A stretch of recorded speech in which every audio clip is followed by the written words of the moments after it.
In the late 1970s, Pablo Escobar bought himself 4 hippopotamuses, and the Colombian government is still trying to deal with them today. By the time he got by Colombian police in 1993, he was one of the most wealthiest criminals in history. He had a net worth of about $30 billion, which is close to about $70 billion in today money. So his estate, Hacienda Nápoles, had everything a drug lord could desire. He had a Formula One racetrack and a sculpture park with all sorts of weird statues. And of course a private zoo.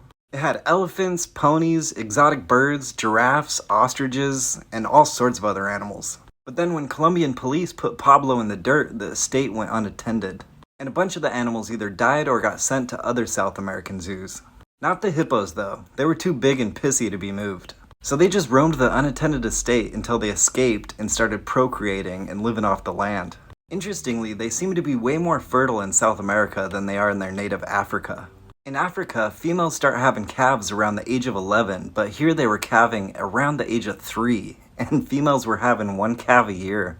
By 2007, the 4 hungry hippos had turned into 16 hungry hippos. By 2014, there were some 40 hippopotami prowling the nearby Magdalena River.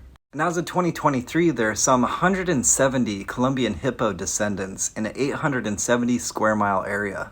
Left unchecked, there could be thousands of wild invasive Columbian hippos out there. So for years, scientists have been strategizing what to do about them. Because thousands of hippos in South America could really fuck up the ecology and the environment. Like they can outcompete native species like the West Indian manatee and the neotropical otter. And they shit so much in the water that they could change the chemistry and oxygenation of the water, which could lead to algae blooms and like a red tide type situation. Not to mention that hippos are the world's most dangerous large land mammal.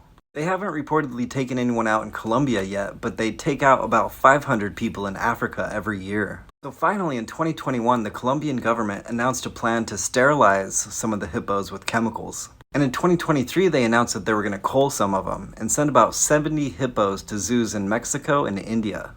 And they also expanded their plan of sterilization and hoped to sterilize about 40 hippos a year. So we'll have to wait and see how a hippopota goes.